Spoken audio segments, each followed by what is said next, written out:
I'm the editor of Tortoise. Welcome to those of you who've come into our newsroom. Welcome to people watching at home. I want to start just with an advisory health warning. If any of you are parliamentary aides, MPs, or work at CCHQ, do bet freely on what you hear this evening. This is information that is in the public domain. Do you understand the difference? So that's the difference between what's happening here this evening. But it may not be so reliable. No. That's the worry, John. We have, I don't know what you could call, what is the, John, you must know this, what is the collective noun for pollsters? A herd. No, I don't want it to be a herd. I want it to be something like a forecast or a Nostradamus of pollsters. I don't know what you call yourselves, but you don't even have one. No. You can't even agree on that. No. That's the nature of pollsters, can't even agree on that. No. Kat Neilan is our political editor. Matt Singh, Sir John Curtice, James Kanagasooriam are, I think fair to say, three of the best, if not the best pollsters in the country. We are witnessing a political campaign certainly unlike anything that I've ever seen in my lifetime. I suspect, John, have you ever seen anything like this one? No. So let's start there. John, why don't we start with you? Let's start with what's going on the right. Can you explain to us what the polls are telling you is going on for the Conservative Party? Not much. So if we take, so the Conservatives started this election at, on average, at 24 points in the regular polls. So let's draw a distinction, right? There's regular polls and there's mega polls. Let's use that term, right? So the regular polls are simply trying to estimate vote share. The mega polls, which use a technique called multiple regression and post-stratification, are actually trying to estimate seats. And James can explain all that because he's just had one out this afternoon. So just looking at the regular polls, if you take the polls, the way I calculate the average at least, as of the 22nd of May, when Mr. Sunak stood in the rain and called the election, the Conservatives were at 24 points and Reform were at 11. Indeed, Reform at 11 was really the only significant post-Truss development. That is that Reform, as of the autumn of last year, as of around October, November, was still running at about 5 or 6%. And then when the government decided to major on immigration, slowly support Reform rose, so that by the time we got to the election, they were at 11%. In the first 2 weeks, nothing happened to Reform. That in itself was, in my view, important, because it demonstrated that in contrast to the position of the Brexit Party in 2019, that its support was not going to be so easily squeezed. And indeed, by the time that Farage entered the campaign, support for the Brexit Party was on average higher than at the equivalent stage for Brexit, the equivalent stage at the last election campaign. And meanwhile, the Conservatives already by 2 weeks in, the vote was already beginning to slip a wee bit. Anyway, since the entry of Nigel Farage into the election, support for Reform has gone up from 11 points. If you just take the average of the 13 polls that have been conducted since Monday of last week, and now 3 of them which include what you might call post-Ukraine, which doesn't seem to have made any difference. Neither by the way, does the betting scandal seem to have made any difference. There's no change in the Tory support in the 3 polls that are post that. But that still means that the Brexit Party, on average, 18, Reform 18, yeah. Conservative 19.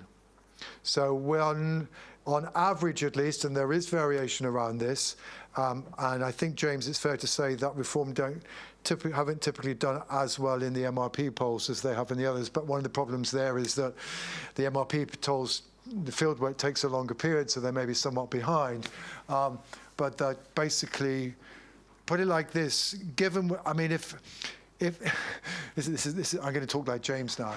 If you take the trend in the first 4 weeks of the campaign and assume that it's a linear trend, then Reform will overtake the Conservatives in terms of votes. That's not a prediction. It's just indicating you the way in which directions are going. And John, just to help us out, if you've got this split in the polls on the 4th of July, what does that, Conservatives on 19, Reform on 18, yeah. what do you expect that translates into in terms of seats for the Conservative Party? Well, the MRP estimates, which, you know, I mean, and again, it's there in James's Act today. I mean, they're congregating somewhere around the 100 mark, but the point is that, as we were saying downstairs before it came up, all of us could believe anything between 50 and 150. It's all very, very sensitive to quite small movements. I mean, the crucial thing we need to realise, you know, we'll get into complications, but there is a very, very crucial, simple thing you need to understand. Why are these megapolls putting the Tories so low in terms of seats? And the answer is because these megapolls are all finding, albeit to varying degrees, that support for the Conservative Party is falling more heavily in places where they were previously strongest, which under our electoral system is a disaster, right? They vary in the extent to which that's the case, but there are three basic reasons why this is almost undoubtedly bound to happen. The first is utterly and purely arithmetical. Conservative support then now is what, down 26 points on what it was in 2019 on average across the UK. There are more than 100 constituencies where the Conservative Party did not get 26% of the vote in 2019, and where therefore their vote cannot go down by 26 points. Ergo, it must be true that their vote's going down more in places where they're previously strongest, right? Number one. Second piece of evidence, look at what happened in the local elections at the beginning of May, or indeed 12 months ago. Tory support falling more heavily in places where they're previously strongest. That's why they lost so many seats in the local government elections. And three, remember that the Brexit Party did not contest Conservative-held seats in 2019. Anything they gain, and it's all primarily coming off the Tories, is a plus on zero in most Conservative-held seats. So these are three structural reasons why this is almost bound to happen. Where we are all uncertain as pollsters is just how much it's going to happen. But the crucial thing to realise is this, and this is where, as it were, years of the way in which people have looked at our electoral system look as though they're going to be overturned. So basically, the vote for the right is going to be A, fractured, and B, the electoral system looks as though it's going to work viciously against it. The reform may end up with only a handful of seats at best. James today says it could only be one, right? The Conservative Party are going to end up, if any of these forecasts are right, with a smaller share of seats than their share of the vote, all right? In contrast, the progressive parties, who for so long have worried about the fact that supposedly, you know, because people put Labour and Liberal Democrats together, we can argue about that, but that the progressive vote, which for so long has seeming to be fractured and as a result has been treated much more harshly by the electoral system, is about seemingly to get a bonus. Some of the forecasts suggest the Liberal Democrats might get their proportionate share of seats for the first time ever, right? And which would be about what? Which is about 11-12%, and the so about 60. Maybe about 60 seats, yeah. And the Conservative the Labour Party is going to be, I mean, potentially, we will get the Labour Party perhaps at a wee bit below 40%. Who knows? They're roughly at about 40% of the polls at the moment, and they might end up with slightly less than 40%, having 450 seats. All right. So the system is a system which in 2019 was crucial to delivery of Brexit, because the majority of voters voted for parties that were in favour of having another referendum, but that vote was split, whereas the Conservative Party got 80% of Leave supporters behind it. That Leave coalition is completely fractured. But and that therefore it now means that the so-called progressive side of politics are heading for seemingly a bonus from the electoral system. So, or another way of putting it, those who live by the sword look as though they may be about to die by the sword. All right, John, thank you. We're going to try and do things sort of slowly. And by the way, one thing I should say, if you've not been to a Tortoise ThinkIn before, the aim here is everyone weighs in. So don't wait to the end until if you've got a point. Just catch my eye and we'll just have a conversation. What we're going to try and do is we're going to try and do the right, then we're going to try and do the left, then we're going to try and do Brexit, then we're going to try and do the future of public finances and public services, and then we're going to do anything else that we feel like. But we're just going to stick with the right for a second. So James Kanagasooriam, James is at FocalData, but one of the things that James has done is sort of look at these big trends, particularly on the right, I think it's fair to say, and particularly as regards the Conservative Party and Brexit. So John's point, which is, you might see a disproportionate punishment of the Conservatives. That's something that we haven't seen, certainly, in a long time. But you've also seen this complete leave-remain fragmenting of the right. What do you think we're going to see in terms of impact on the Conservatives, not just in terms of seats in Parliament, but the party? Well, let's go to your first bit of your question. Thanks, great to hear John speaking fluent Pole. It's like sitting next to a supercomputer. A couple of things there. Talk about the electoral system. So the votes that each party need to win at each election to effectively govern with a majority, which is around 325 seats, is drastically different for each party at each election. So if you think back to the 2019 results, Labour needed 12.5 points to basically govern again with 325 seats, and the Conservatives, far fewer. But actually, if you go back to 2017, Labour's winning post, it needed to only be 7 points ahead in order to govern with the majority. David Cameron was slightly shortchanged. He had a 7% lead over the Labour Party, but needed an 11-point lead to govern as a majority. Yeah. Tony Blair in 2001. We're talking about 2010. Sorry, 2010. Yeah. In 15, Scotland changed that entirely and made it a very inefficient vote for Labour.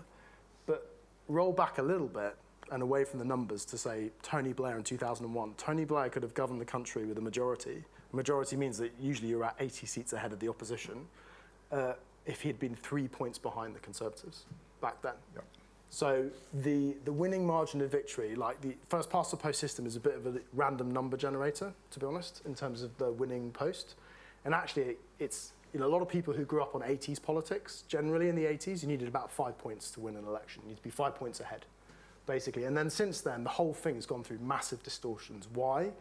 Because the country has undergone loads of volatility, loads of shocks. What we've seen for each of the main parties is they've lost en masse huge pockets of voters and then recovered them. And that massively changes your margin of victory. So to give you a real life example, Scotland, in 2015, Scottish Labour lost almost all of its seats, the central belt. And John's the authority on this, right? But they, overnight went from 41% to only 22%, but basically lost almost all of its seats. What that effectively meant is that the next Labour Prime Minister had to win 4 points more in the national polls to govern. Yeah. So when you lose really concentrated pockets of voters, that massively changes the winning margin. But again, everyone knows the system. You play by the system. This is what's happening with the system. And we've seen it slightly before. So Reform are not called Reform by coincidence, right? They're named after the Canadian Reform Party, which in 1993, tell me if any of this sounds familiar, there was a kind of slightly moderate-y but not really leader who was unelected, who took over the Progressive Conservative Party, didn't really know what to do with it, and then 3 weeks out, the Reform Party of Canada started to pick up its votes and effectively wiped them out. There are differences. They had very strong geographic concentration in the west of Canada, but again, we've seen this before. So I think, that's on the right. That's the story that a lot of people are thinking about, which is literally charismatic guy, Preston Manning, comes over, takes over the right, effectively the right split for more than a decade. But just to firstly, James, John's point, you see 100 plus or minus Conservative MPs and 1 plus or minus Reform MP. Is that how you think it plays out? Yeah, entirely. It's all to do with the distribution of the votes. So the Conservative seat count could be anywhere between 50 seats and 150. So we have an MRP poll, which is one of the things that John was referencing, which has, is only 110 seats for the Conservatives, but that's based on a 23% voting intention. So that's 4 points higher than the average that John was pointing out of 19 earlier. So it could go all the way down to 50. It could also ping up back to 1. And just to know, the reason I was pointing more to the one, who's the one, by the way? Well, it's a probabilistic assumption.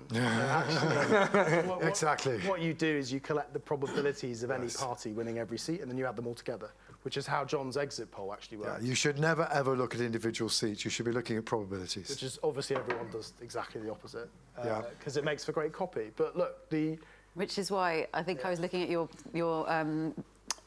poll before we came on, and I noticed there was one Labour MP losing their seat, but not named. We'll have to find out who that. That is precisely the kind of detail with these exercises you should not focus on.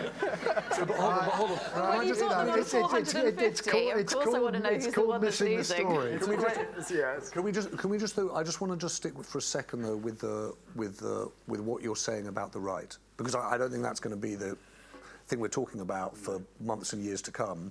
Right. We're not going to talk about the right for a long time. We're going to talk about the left. But for just to understand this, as well as the parliamentary outcome, right, there is a party outcome. And when Nigel Farage started saying a few weeks ago, oh, reform is going to be the opposition, reform is going to supplant the Conservative Party, that seemed like an absurd thing to say. And then there was a kind of spook poll, and that seemed like it was an outlier. It feels as though things are moving quite fast now in terms of people saying, no, you could see a long-term split of the right in the UK and have two political parties on the right with two quite different instincts around everything from Brexit to immigration to the NHS to tax. Is that where you think this is going? Not necessarily, because Reform and Conservatives have very similar voter groups and voter pools. Yeah. So it's not like Reform are really concentrated in one part of the country geographically, and the Conservatives are in another part. By the way, the fact that wasn't inevitable. So if this had happened in 2015, David Cameron's coalition was very different to the UKIP coalition. They were, in polling terms, what we call orthogonal, which is like they cut across each other. So if you have a look-alike party, there's not normally room for two of you. And Scottish Labour have found this, right? You know, there's a couple of seats that have gone Scottish Labour, SNP, Scottish Labour, Coatbridge, for example, I think is going to go through its fifth election with 5 changes between the Labour and the SNP. And actually, it's actually a story from the left that gives you the biggest indication of the future of the right, which is these big volatile shocks with each party trying to take on each other. But I think your question, underpinning it, is an important point to make, which is parties can vie for voters and be roughly equal. That doesn't mean that you're equal in seat count. Reform needs to be around 26, 27% before it starts stacking up tens of seats because of how it's voted. But James, so just before we're going to see a world in which, on the 5th of July, Nigel Farage is arguing for proportional representation, aren't we? Yeah. Well, yeah. Yeah, exactly. And large sections of the Conservative Party are going to rediscover an enthusiasm for proportional representation that was in evidence in the late 1970s and early 1980s. And large parts of the Labour Party may forget it, as they did after 1996. Well, Matt, why don't we go there now? Why don't we just turn to Labour now, right? So what do you say to people who say the Conservatives are going to lose and Labour's going to become the government without actually winning, without public enthusiasm for Starmer, without mandate for the new project? Well, I mean, in terms of enthusiasm, if you look at Starmer's numbers, yes, in absolute terms they're lower than Tony Blair's were at the same point. But in terms of actually winning, I mean, it's fairly clear why he's heading for victory. Is that relative to his opponent, he's much, much stronger because Sunak's number. It's always, people often try to model based on prime ministerial approval ratings, and that's fine. But that's what I'm saying, Matt. Friday week he doesn't have the opponent. Right. Yes. So sure. So then you get into a situation where Starmer is elected on a mandate that you could interpret as, run the country competently. Get the Conservatives out, change, do something different. I agree with those, and I know James has had a lot to say on this, that Labour could then be vulnerable because if the Conservatives get their act together, obviously it depends exactly what sort of state they're in, who the next leader is going to be, which in turn depends on who keeps their seat.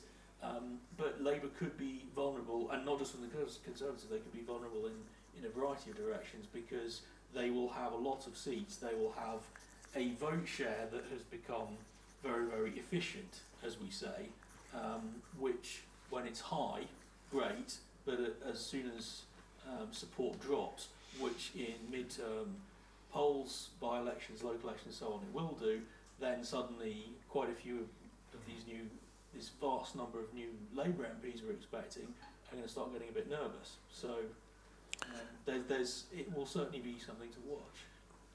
And then, so John, what's your read then on what kind of mandate, even a landslide, you're talking about, what did you say, 450 for Labour? Yeah. Well, look, I mean, I think. What kind of, is Well, it it depends what you mean by mandate. I essentially take the view that the Conservative Party is losing this election much more than Labour are winning it. I mean, essentially, we are where we are because of two crucial defining events. One is Boris Johnson and Partygate, and the other is Liz Truss and the fiscal event. And that, in a sense, is all you need to know about the last 5 years. And those two things hang like a heavy weight around the Conservative Party. I mean, no government that's presided over a market crisis has managed to survive at the ballot box. This one not only has a market crisis it tries to have to live off, but also a Prime Minister who, in the end, even his parliamentary colleagues decided he was not telling them the truth. So this is just very, very difficult to recover. Starmer's, of course, version is that he is going to get a mandate for this changed Labour Party, okay? Now, the change of the Labour Party it matters insofar as it's made the Labour Party look like an acceptable alternative, barrier not being very high. I mean, a lot of Starmer's numbers basically move in the immediate wake of Partygate and of the Liz Truss fiasco. It's all relative. But that... there isn't that much enthusiasm for Labour, and it's not, the public are still not clear exactly what Labour are standing for. And therefore, if you're saying, well, is it clear that there is a vision out there that Labour have articulated about how they wish to change the country and which they've acquired public enthusiasm and backing for? I think the honest answer is that that's not been achieved. So, win with less votes than Corbyn got in 2013. Yes.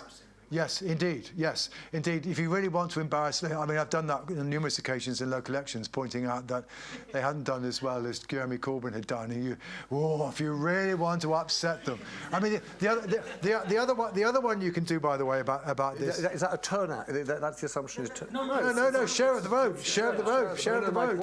Because Corbyn got 41, right? Corbyn got 41, and Starmer is now running for right. Okay, share absolutely. Yeah. Correct. Yeah. Jeremy Corbyn could get more votes and a higher share of the vote. Yeah. That's the electoral system. Yeah. I mean, the other way you can really upset everybody inside the Labour Party is to point out that what Jeremy Corbyn did was to achieve a Labour Party, the social character of whose vote was exactly what Blair wanted to achieve. So Blair wanted to reduce Labour's dependence on working class voters. He had a degree of success, but not that much. By the time we get to 2017 and particularly 2019, the relationship between people's social class position and Labour support becomes completely flat. Oh, and by the way, it's still flat. Starmer has not managed to particularly reconnect with working class voters, all right? So we now have a Blairite electorate, which is the legacy of Corbyn. So Politics is full of paradoxes.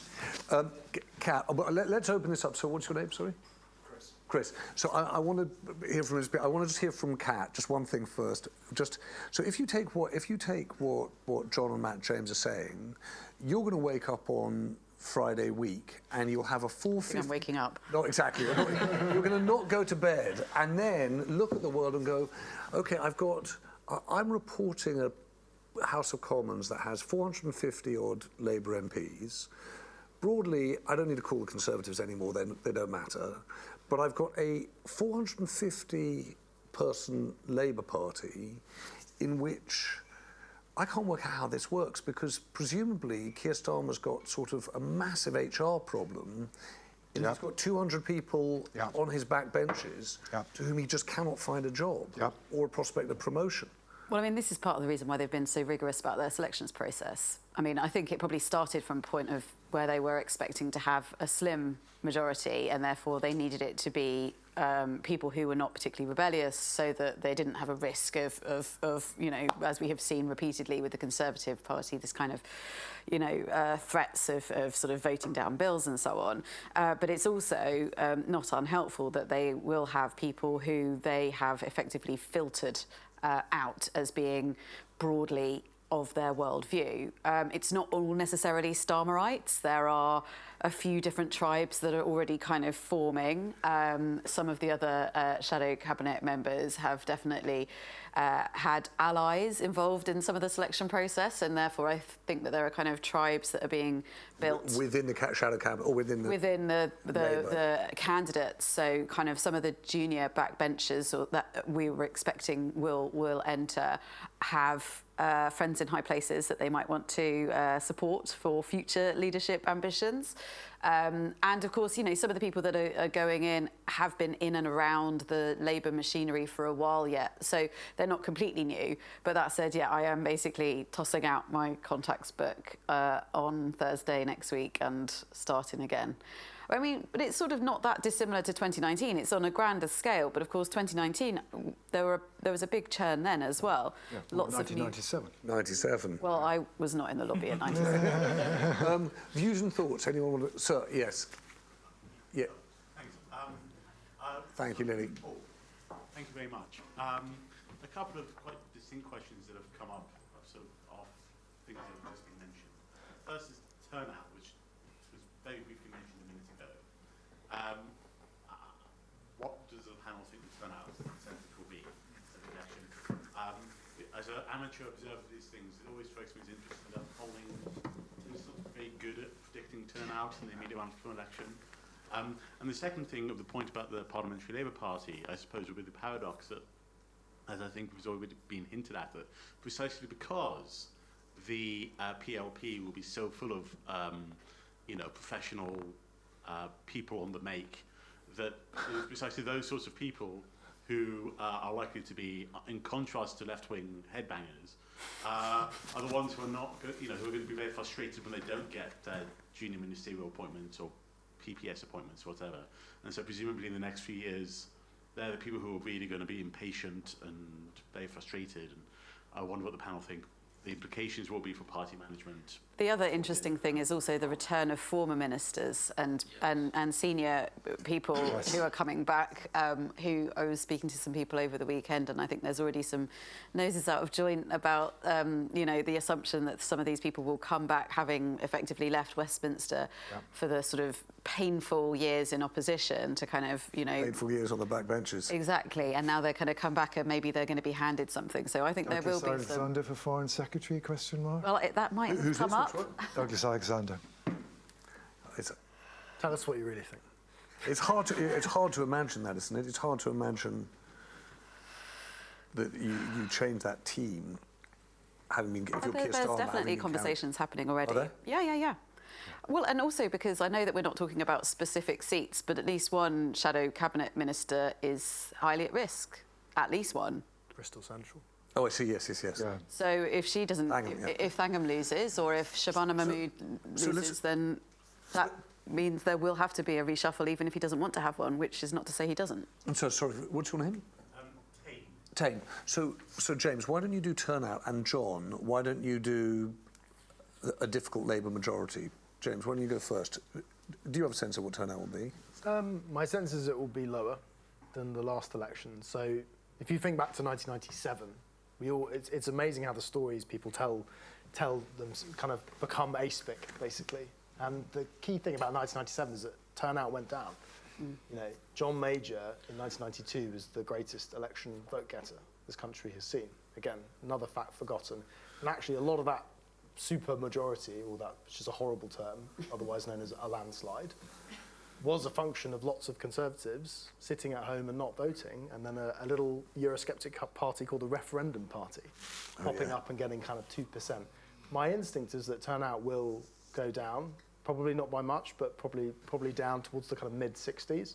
But again, we talk about Jeremy Corbyn and Theresa May, and everyone thinks of both of those things as two people that basically lost elections or didn't do very well. Well, actually, the British public probably didn't mind that proposition. 72% of people voted. The two parties had one of their largest vote shares since the war. Again, narratives that often don't correlate to the actual information, which is actually a lot of people liked Theresa May's Conservative Party, a lot of people liked Jeremy Corbyn's Labour Party. It was a very clear choice. A lot of people were very, because I guess bits of London weren't that happy with that choice. John, how difficult is Keir Starmer's job going to be if he does have a very, very large majority? Well, not so long ago, James, I had to give a lecture to a school audience. So I had to think of a way of how to frame the lecture in such a way that wasn't partisan or about, who's going to win the election. And what I hit on was, why does anybody want to win this election? And went through, and as it were, used it to go through the prism of public attitudes towards the country, et cetera, and public attitudes that, are pretty pessimistic. So Labour's problem, of course, is, it's so different from 1997. It's inheriting a very difficult economic situation. And as the IFS keeps on pointing out, it's not entirely clear that either of the two largest parties are being honest about that, but I think that's something you want to come back to.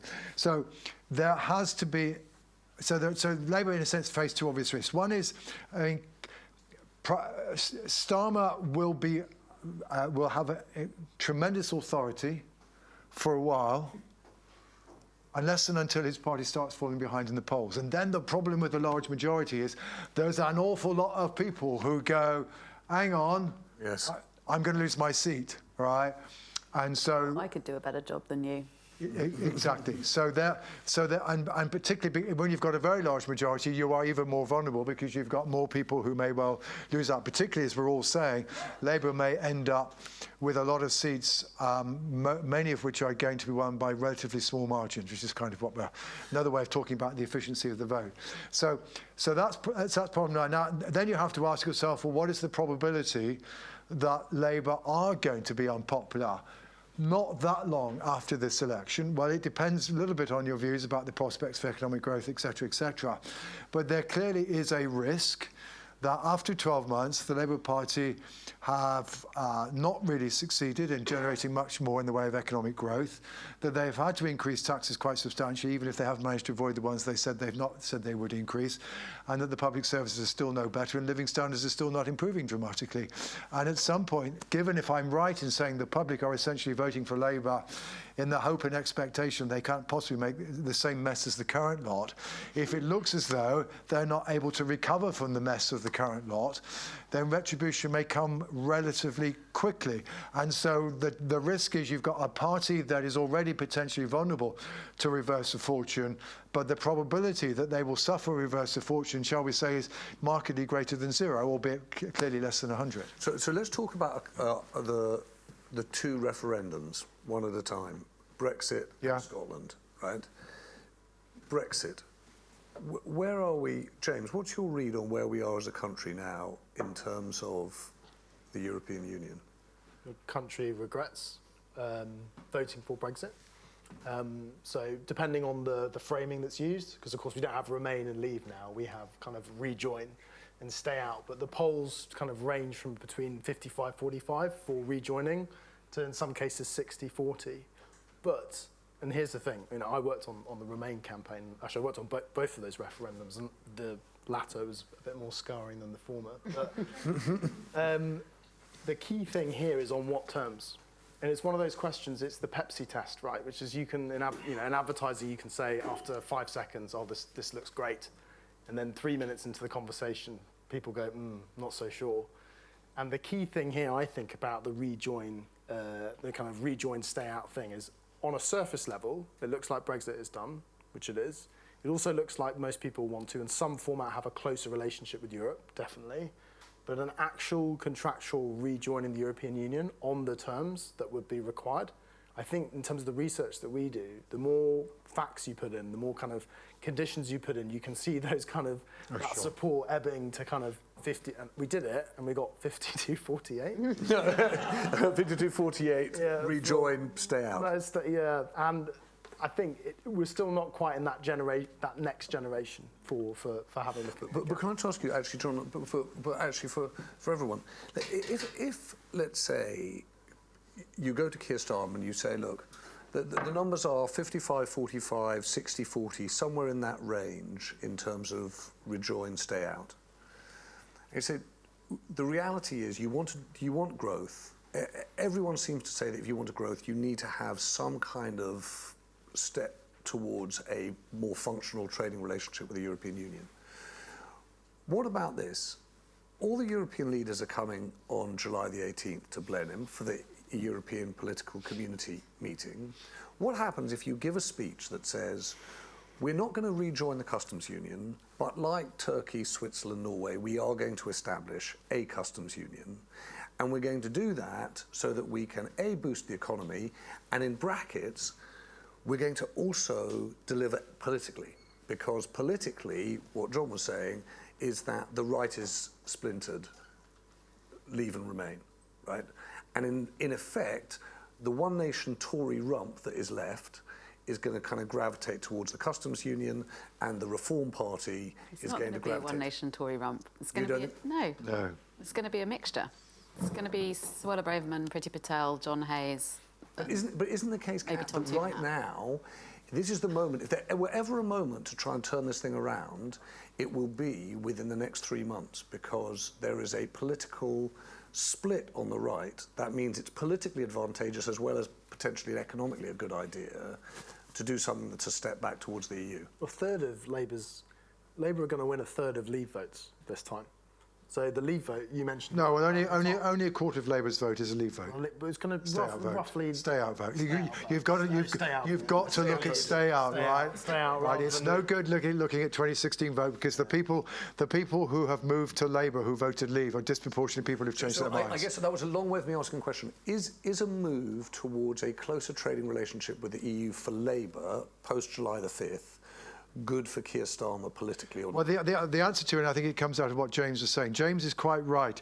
The more you get into the detail of the way in which you might amend things, the more the majority looks fragile, okay?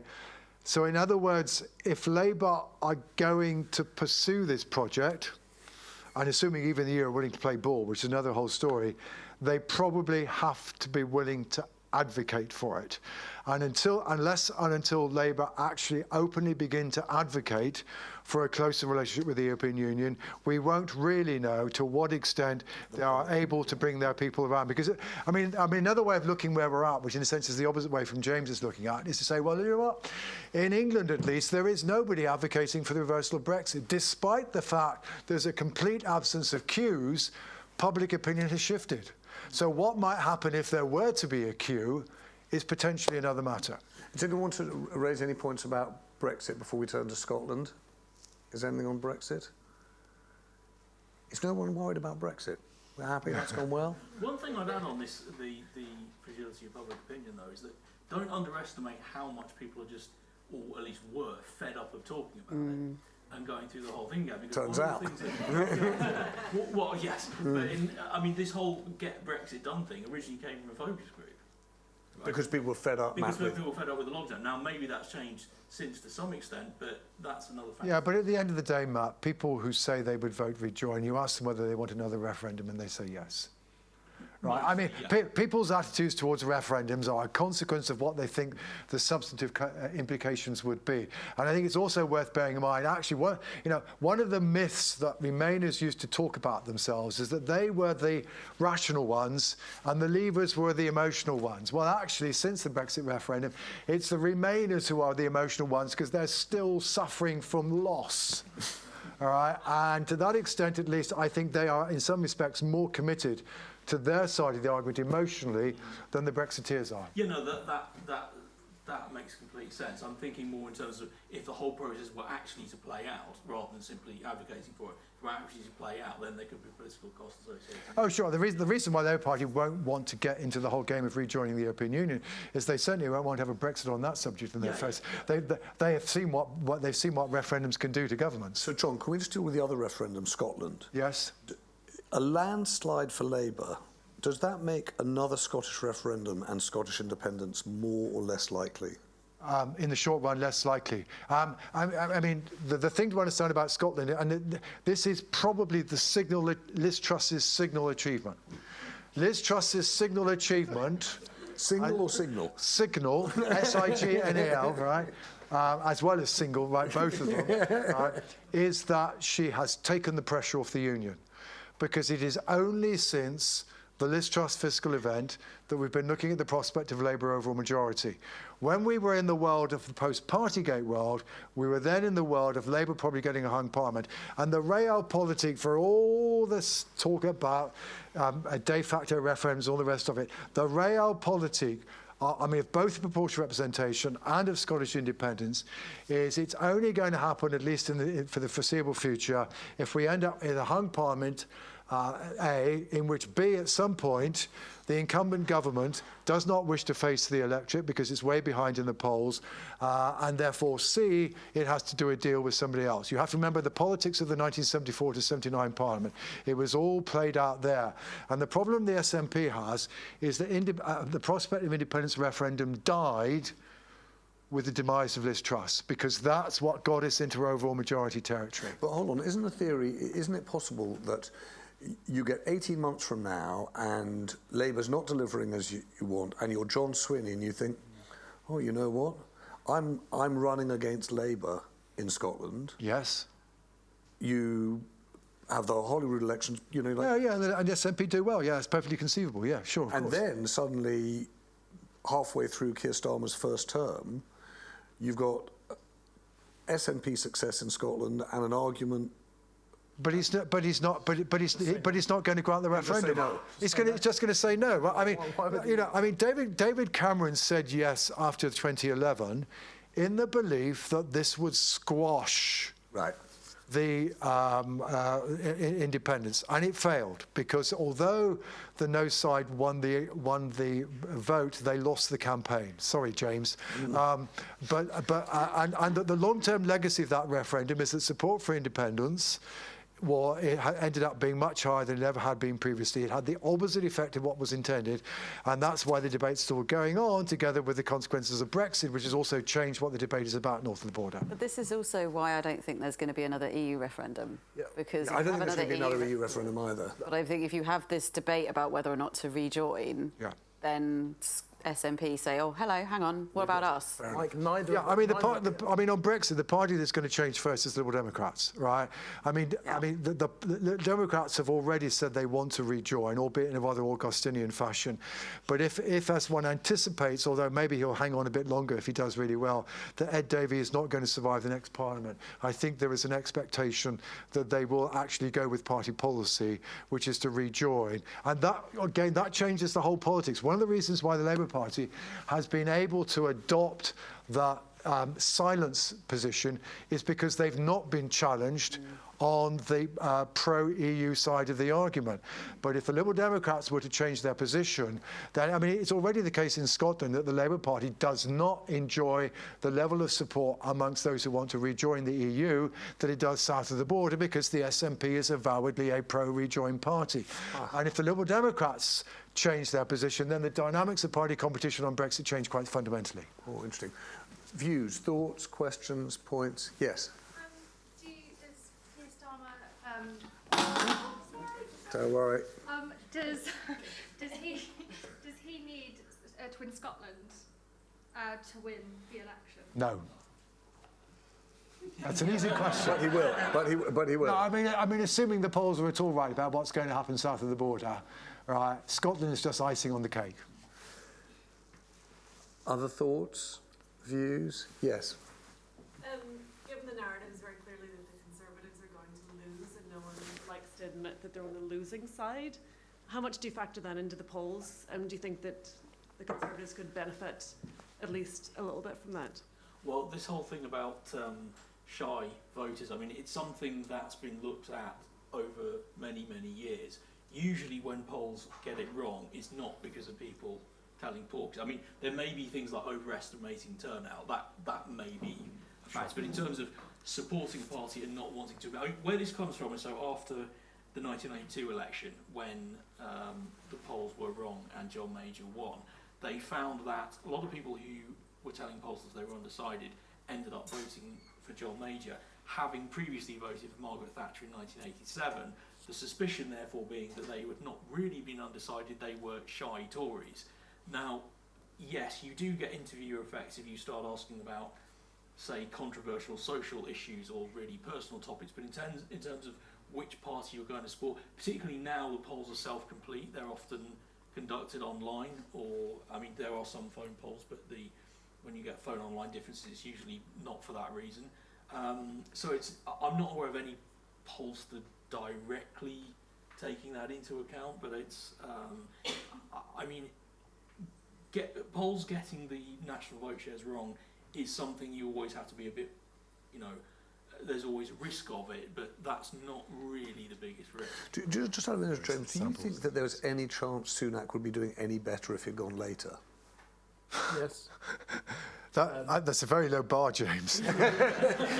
So there's a great database called Pollbase that has every poll since 1945, and actually, if you look at it, almost every incumbent government, even when it loses, stacks on fairly considerable number of votes. And there are two exceptions to that, basically.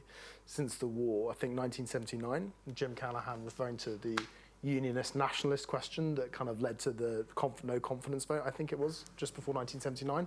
And then obviously Theresa May, who basically lost 20 points also off you know, that voting gap went from 20 points to 2 by the election day. But those two kind of scenarios aside, on average, incumbent governments put on substantial number of votes over time. So just by... In the course of the campaign, you mean? Course of the campaign, but also the couple of months before. So just by removing that scenario, you reduce that option to increase your vote. 2, if you're going to call it, you have to kind of be ready and have a plan and be competent, because the point of that's one of the benefits of being an incumbent. You're in control, right? We got rid of the Fixed Term Parliaments Act. The point is you're meant to be ready to go and to have a plan and to be able to say things. 3, inflation then did come down during the campaign, but no one knew because people were betting or saying leaving veterans on the beaches somewhere. It's like the whole thing. So I mean, it's very obvious, though, to say, of course, it was a mistake. But you know, a lot of pollsters did have this evidence and were like, this seems a bit confusing. I mean, it's worth saying, by the way, James, by my reckoning, and going through Mark Pack's poll-based data, the Tories' current poll position is an all-time low. That's how low things are. And also just... All-time as in... As in the history of opinion polling. They have never been consistently this low in the opinion polls. Right? So that's number one. And number 2, bear in mind that since the First World War, the Conservative Party, I think, has never fallen below 30% of the vote. This is just the extent to which we are in such uncharted territory. So John, can I ask you, so let's say I come to you, the Prime Minister walks in, he's wet, you say, look, it went as well as we could have hoped for, and here's the campaign we're going to run, Prime Minister. We're going to run on Rwanda policy and immigration, tax cuts, national security, strong leadership. No. No, they're the wrong issues. Why? Because they're not the issues that are primarily responsible for the Conservative Party being down. The primary reasons why they are down is, one, above all, the economy. That is the thing that, above all, is mostly strongly correlated with whether or not people are willing to vote Conservative again. And number 2 is the state of the health service. When Jeremy Hunt found a few brilliant quid down the back of a sofa, he would have been much better off spending that money on ending the junior doctors' strike than he was on spending on tax cuts, because it was very, very clear from all sorts of analyses I've done, both the British social attitudes data and with British election study data, that the public have not reacted against the expansion of the state that's happened in the last 5 years, remarkable though it is, because for the time being at least, they are more concerned about the state of the health service than they are in the level of taxation. And that actually, you know, there's no relationship between people's attitudes towards tax and spend and whether they're willing to vote Conservative again. You needed to look at the data. But the problem the Conservative Party has, essentially, it's a story of 2 narratives. The Conservative Party's narrative, I think, has been right. So we as a centre-right party have just presided over the biggest expansion of the state since 1945 and the record level of immigration. That's the reason why we're behind in the polls, therefore. We have not been true to ourselves. No. The reason why you're behind is that the economy is in a shit state and people blame you because of the Liz Truss fiscal event, and public services aren't working, and people are concerned about whether or not, if they fall ill, the NHS is going to look after them. Those are the issues you have to address, and those are the issues that the Conservative Party seems studiously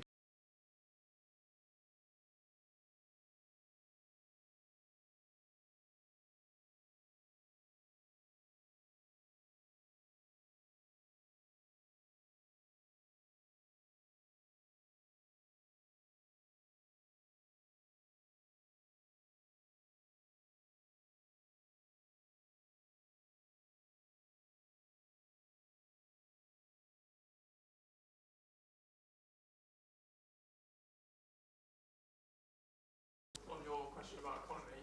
Thank you. And then will you pass to the chat? Sorry. What data does the public look at? What do they care about? Is it GDP? Is it rates? Is it inflation?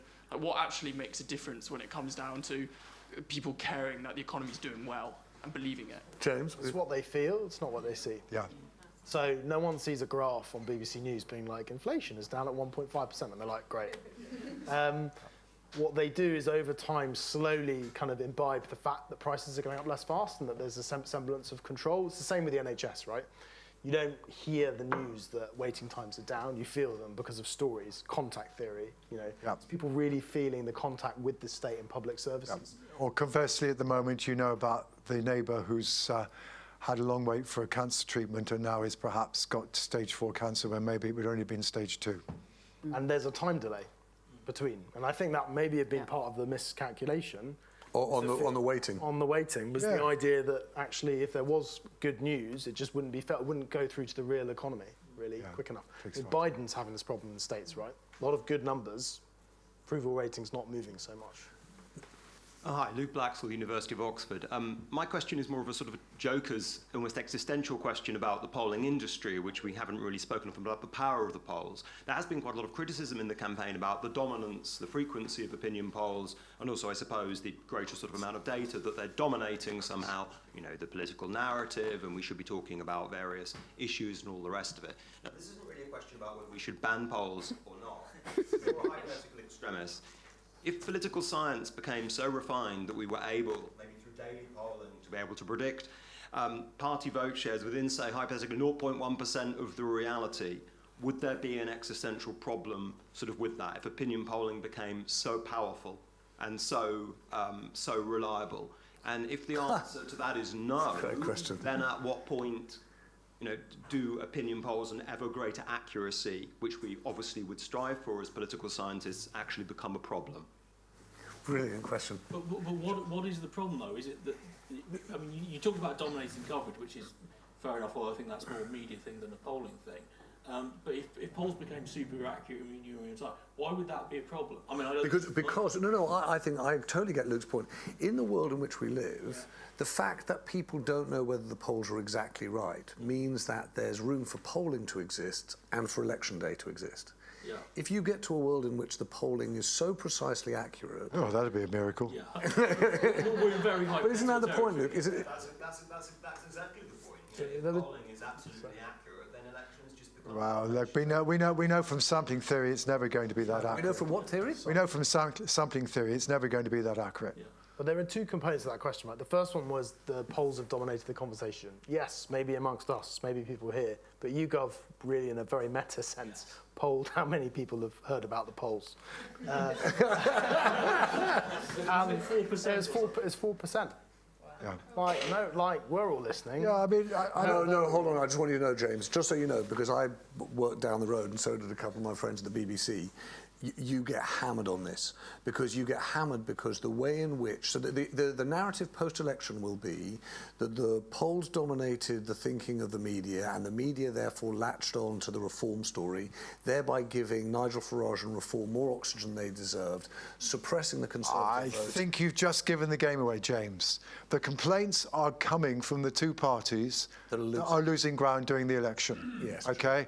And although Mr. Farage has had his beef about the polls, I think for the most part he's happy to have me. I mean, I would certainly argue, I'd make two observations. I think certainly the polls are not dominating the conversation the same way as they did in 1992, point one. Point two, I think what's been remarkable about this election has been the number of days on which the campaign has failed to be the leading item in the news. Yes. And that actually, I mean, A, it's partly because our campaigns now go on longer, but B, frankly, neither party, the two largest party, has a compelling message. They've largely run out of steam in the last week or so, and as a result, other stories are dominating. So actually, it's not just the polls that are crowding them out, which is doubtful, but actually the news agenda is crowding them out relative to the news value of the stories that they're generating. But John, isn't it actually just putting all of that together, so we've got an election in which, fascinating as though it might be, we're going to have a very eccentric result, i.e.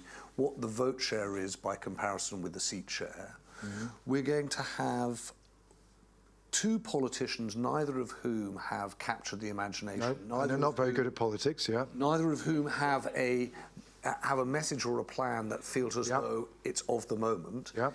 And a country that says, we are deeply concerned about the economy, we're deeply concerned about the NHS, neither of you have a plan for it.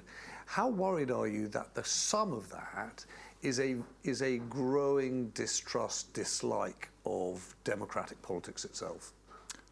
Well, it's going to be a distrust of democratic politics, but you certainly know perfectly well from what British Society has reported 10 days ago, is that we're certainly pretty lacking in trust and confidence in the system as it currently operates.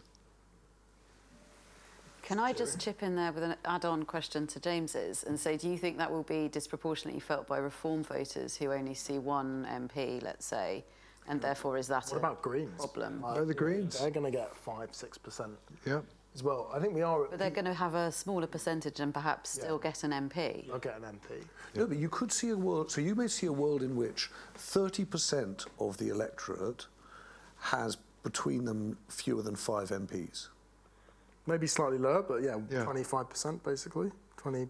SNP, Lib Dems. Well, the SNP I think are on course for about 50. No, the SNP will get a fair number. But you're right. But I think we are. I mean, Kat's point I think is this: we are at peak pessimism. And this is a thing that's happening across developed democracies as well. It's happening in France, right? You know, National Rally are way ahead in the polls and could be close to a majority but may not be fully there. Situation in Italy, US, all across the Western world, there is deep dissatisfaction. A lot of it, I think, is to do with zero-sum politics and zero-sum growth, which is the West has basically had pretty low GDP per capita growth. And at the same time, what we've seen is fairly divisive zero-sum politics from the left and right, because if you have a smaller pie, all the pie is staying the same. Politics becomes about who takes the pie. And therefore you have winners and you have losers and you have people who are better and you have people who are worse. And each side decides who's better and who's worse. And then we all ask ourselves, that is why things have got, I think, more pessimistic at the same time as more divisive. So your question about what does Starmer need to do, slightly mission impossible, same as every other new government, which is GDP per capita growth. Like, we're much more economic animals than than I think people realise. Sure.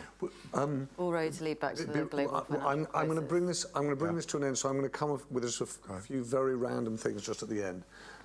John, what are the prospects that Boris Johnson leads the Conservative Party into the next general election? 0. Wow. Do you mean? Well, sorry. No, not the one on Friday, on Thursday. The one after that. That is definitely 0. 0. His reputation was destroyed by Partygate. I mean, the one word that the public associate with Boris Johnson is lie. So he was a brilliant campaigner. There's no doubt about that. That was his forte. But he's destroyed his own credibility. Do you agree with that, James? What I think Mr. Johnson wants and what will happen is probably slightly different. I think your question, will he be back in British politics? I would put that at 50%. Will that result in him becoming leader? I don't know. I would say it's nearer the figure that John gave. I mean, there is one way of constructing the narrative of the last 7 years, and it basically has the flaws of Boris Johnson and the strengths of Boris Johnson as being the essential web of our politics. But it has all ended in tears, and a lot of that is also to do with his weaknesses. All right, so everyone is sort of defined by a moment that, what was it? The people have spoken, the bastards, and or the Chris Patton or Michael Portillo. Everyone can remember those moments. Yeah. So just to finish up, I'd like a prediction from each of you of which is the moment on Thursday night that we're going to be like, oh my God, I didn't see that coming. Oh, didn't see it coming. So many polls. That's so much more difficult. No, I don't mean a poll. I mean, so people are starting to say Rishi Sunak might lose his seat, or Liz Truss might lose her seat, or or Jeremy Hunt might lose his seat, or George Galloway might. George Galloway might win or lose, both of them. Yeah. All right. He so let's go through. Let's go. So why don't we play? Why don't we play? We'll do it much simple one. Jeremy Hunt, win or lose? Lose. Oh no! Come on, guys. Sorry. Sorry. Lose. Oh, lose. Yeah, sure. He loses. I think so. Rishi Sunak. Win. A Pyrrhic. Nigel Farage. Win. Win. Whoa. George Galloway? Lose. Impossible to tell. There's no way you can poll that. There's some seats where Matt actually is the expert at what's called constituency polling. So if you actually, your question is really good for Matt. Okay, George Galloway. And which seat have I not done a constituency poll? You mean George doesn't have enough money? I don't know how much money he has. He's got money, you know. I mean, being semi-serious for a moment, where these MRP models will have trouble is in very idiosyncratic seats. Even in somewhere like Clayton, because reform's standing everywhere, you've at least got a generic reform candidate, and then you can just flourish. But when you've got somewhere like Rochdale with Galloway or Islington North and Corbett, those sorts of places, they're not going to, you have to do a constituency poll. Now, I believe Salvation has an Islington North poll coming out, so that might answer the... Which is going to suggest Corbyn... We'll have to wait. We don't know. Thangam Debonair? In Bristol's... I think the Greens look pretty good. The Greens look good, It's incredible. There aren't surprises anymore, that's the point of polling. Sorry, what? I want to know about Shabana Mahmood's seat and Wes Streeting's. So I'm sure Wes Streeting will be fine. Ilford North. Yeah. Which has seen some boundary changes, but basically, I think in the outer regions of Enfield, it should be very safe. Okay. And then Bristol, Birmingham, Central, Ladywood. Bristol. Okay, so there you've hit upon the story that no one's talking about yet. Actually, it's exactly what Kat's talking about, which is because of the Gaza vote. Yeah, one of the things that we haven't yet kind of dug into at all is the issue around independence in some of the more diverse areas of the Midlands and the North. That is a story that has been a very big, it's a sleeper story. It's very hard to do polling of those areas, so people don't, which means that we are flying very, very blind in those areas. But I think if there was going to be a surprise that was not in any of the MRP models or the constituency polls or hasn't been in private eye or something, it's going to be that. And I think there's actually two sides to this coin of the South Asian vote. So the Muslim vote's been talked about a lot, which is voters that have traditionally been Labour, certainly would have been Labour last time, going away either to the Greens or to pro-Palestine independence, right? People are aware of that. The thing people are not talking about so much is the Hindu vote, which even before Rishi Sunak, as far as we can tell, was trending quite hard to the right. Sunak, as far as we can tell, has certainly in terms of the performance relative to the population as a whole, helped with that. If that vote is sticky, not sticky within Conservative or sticky into... So not swinging away from the Conservatives as hard as other groups might be. And then you see, say you've got Hindus and Muslims somewhere like Leicester East, for example, then that is the sort... I mean, I don't think the Conservatives really have a chance there, but in areas like that, you may see some quirky swings. Maybe not outcomes, but swings. So I'm going to pull things to a close so that people can come up and kind of bother Kat and Matt and John. I must warn you, I need to go. Actually, it's 1:45. I wanted to finish up by saying two things. One was, if we ever do some kind of Tortoise pub quiz, would you come and be part of our team? I had my team leave my Christmas quiz because I asked them the question, which are the 9 constituencies that begin with G? And that was the end of the Christmas quiz. The reason I say that is, James, your comment about sitting next to John being like a supercomputer, it's hot up here. Yeah. You can feel the heat of minds at work. It's been brilliant listening to you. I appreciate that you are in great demand, and so... And it's James's birthday. Oh! Thanks, James. Happy birthday. Thank you. John, thank you for joining us. Matt, thank you for joining us. Kat, thank you too. Do stick around and get what you can before, John, we let you disappear. You've had a long day with us. Thank you very much. Thanks all for coming.